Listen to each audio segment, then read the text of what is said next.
Hi there team, Coach Alexa here. Today I'm going to give you a few ideas for an at-home, no equipment strength workout for runners. So 6 key exercises and some variations in those, how you can make them harder if you want to make them more challenging, but stuff that you can do at home to really build a good strength base for your running. I'm going to do a separate set of videos that focus in on different areas of the body if you really want to focus in on a particular area, but this is a good general strength workout for runners. So we're going to start with 3 different exercises for the legs, all done standing up. So the first of all, we want to be working on the calves.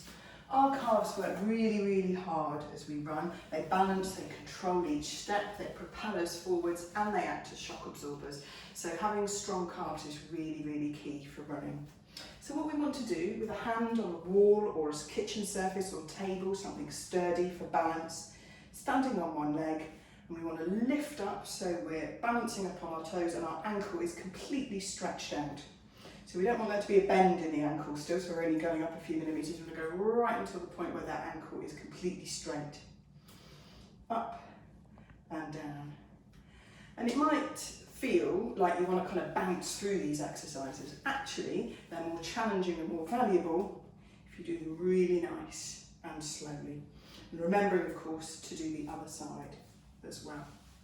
Ideally, for pretty much all of these exercises, a good number of sets, which is a group of exercises, and repetitions is the number of times that you do that group of exercises. It's aiming for 3 blocks or sets of exercises. Start off with between 8 and 10 repetitions in each one to begin with, and then as you become more accustomed to that exercise, maybe build that up to closer to 12 to 15 repetitions. Key thing is to have a 30 seconds rest between each one. So for this exercise, you might start off with 8 on one side, 8 on the other side, and then 30 seconds rest, and then you do that twice more. Just good practice to get the best out of the exercises that you're doing. Second one we're going to move on to is the lunge. So a couple of key things about the lunge. I would say the top mistake people make is that they lunge onto a tightrope so that their feet are one in front of each other, and then it all gets really wobbly and really challenging. So what you want to do with your lunge is keep your feet hip width apart so you've got a nice wide base and we eliminate that wobble. So what we want to do is take a big enough step forward so that when we drop down, we've got a load of right angles going on. So the front knee is a right angle, that knee is not going too far over the toes, the back knee is at a right angle, and then you come back up again and step backwards. And the nice thing about this exercise, you can alternate legs. Again, we want to be doing this slowly and with control. We want to keep the torso upright, chest facing forward, no leaning, no using the hands on that front leg, so the arms are nice and relaxed. One of the things we can do, once we've got used to this, again, when we've built up to 12 or 15 reps 3 times with those 30 seconds rest, is make things a little bit more challenging. So as an example, stepping forward with that left leg, we put our arms out to the front and then we twist to the right, twist away from that front leg to the opposite direction, come back and then step backwards again. While we're doing that, we want that front knee to remain completely stationary, pointing forward, so the knee doesn't follow you as you twist. The other alternative to add weight to these exercises, whilst you're just at home, if you don't necessarily have a weight bar like me, is a rucksack. Take a rucksack, fill it full, a couple of bottles of water or squash or wine or big books, so you can just gradually add a little bit of weight into those lunges. Key with all of these exercises, again, doing them slowly, doing them with control and good form. So the 2 pointers on lunges is keeping those feet hip width apart as you step forward, not on a tightrope. And the other one is watching what that front knee is doing. So that front knee should always be pointing forwards, no wobbling around of that front knee. Okay, moving on to our third exercise now. This is the final one that involves us standing up and working the big muscle groups in the lower legs, and that's squats. So most people will have done the squat, but I just want to remind you of a couple of things to help do the squat really well. It's absolutely fine to have the feet pointing out slightly. In fact, that's really helpful when it comes to getting a good depth in the squat. And you can work different ranges of the glute muscles particularly by taking your feet wider and narrower. So starting off with this is a fairly narrow stance squat. You want to drop down until that bum is level with the knees and come back up again. So if you view that from side on, it's the bum moving backwards. Knees aren't coming forward, chest isn't coming forward. That only happens as a result of that bum driving backwards. So what I like to think about is that maybe you're staying somewhere or having to use a loo at a campsite or at a festival that's a bit grotty, and you want to get as close as possible to the toilet to avoid any splashback, but you don't actually want to sit on it. So you're hovering over that loo behind you and then coming back up again. Again, slowly and with control is key here. So to move into those different ranges of motion of the glute muscles, we can step even wider. Now with this one, you do want the knees tracking the direction of the feet, so the knees will go outwards.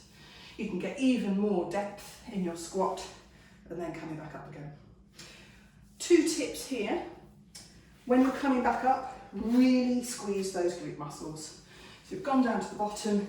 As we're coming up, really switch on the muscles in the bum and completely straighten out and lock out the hips with a bum squeeze when you get to the top. Second thing is, quite a few people that I work with struggle to get that depth in the squat. So what we want to think about there, we can actually grab a couple of books, get them roughly lined up, heel on each of the books to lift it up, and when you've got those heel raised slightly, you'll find that you'll be able to get a lot more depth into that squat and make it a little bit easier for you, so you can get more out of the exercise without being as constricted in your range of motion. Fantastic, so that's our first 3 exercises. Second 3 exercises all involve having a bit of a lie down, which is always good news. The first one is thinking about the plank. So again, there's a few little variations that we can do with this one. First one is on our knees. So on our elbows directly under our shoulders, head facing the floor. So you're looking at your hands, and we want to keep a relatively straight line, knees to hips to shoulders. It should feel like the bum's slightly up in the air this one because your knee's dropping down. And what we're aiming for here is 30 seconds to start with, and then a rest, and then seeing if you can build it. If this feels easy, what we want to do is take it up onto the toes. So here it's really important to be switching on those glute muscles, switching on the abdominal muscles at the front of the tummy, drawing that belly button really back towards the spine, engaging all the abdominals here so that you can really brace. You should be feeling that plank in the abdominals at the front and in the glutes at the back. If you're feeling it in the lower back at all, that's the point to drop out of the plank, either come back down to the knees again or just give yourself that 30 seconds rest and try again.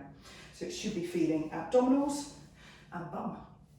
If you're feeling like you really want to challenge this, you can challenge it on the duration, or again, potentially, wear a little backpack and add a little bit of weight. You can do that with the squats as well. A couple of other ways you can mix up the plank, one of which is by doing it on your side. So again, you've got options here. You can either do it on your knees, or you can do it on your feet. Once you've got the hang of doing it on your feet, on your side, you can then add a rotation. So the shoulders and the hips and the arm all rotate forwards and backwards. And that is really, really nice in the oblique muscles here that balance and stabilises when we're running. So that's a really good one to start off with from a core perspective. Again, see if you can do 3 sets of that 30 seconds of plank with 30 seconds rest in between. Next one we're going to think about is the stabilising glute muscles. So these are controlling the sideways and rotational movement of our leg in the hip socket. And this is a really, really nice one to do. If you can do it with you lying along a wall with your back against the wall, that's ideal because it really helps give you perfect position. I've not got an exposed wall, it's not got a radiator or something up against it in here, so I'm going to do it on the floor instead.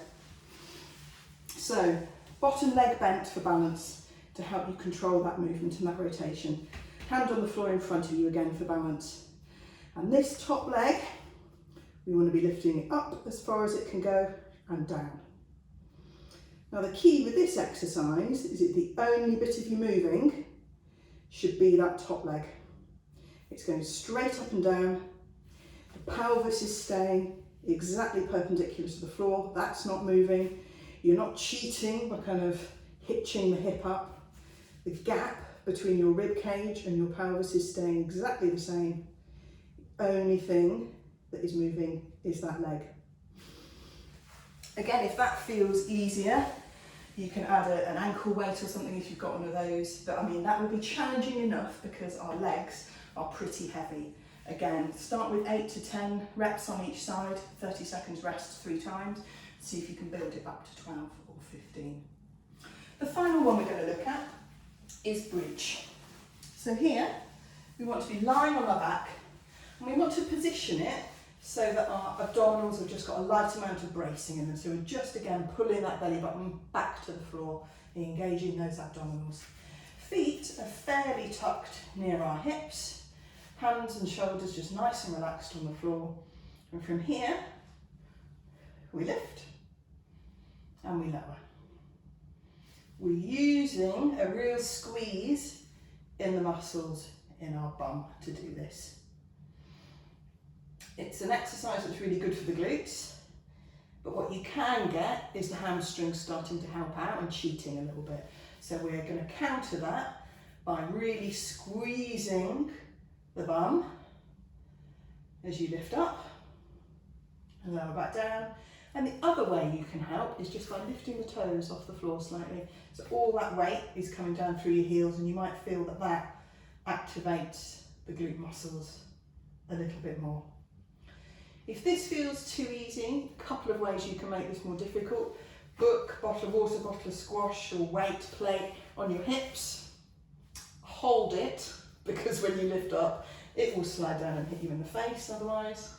Or the alternative, once you've really mastered this and the hips are level, so there's no twisting or dropping side to side, they're absolutely level as you got them down, is to start moving one foot away. And then the leg that remains closer starts doing more and more of the work. And then eventually you can lift one leg up completely, but making sure when you do this, that that pelvis stays absolutely level from side to side. So, those 6 exercises are a really good base of strength training for runners.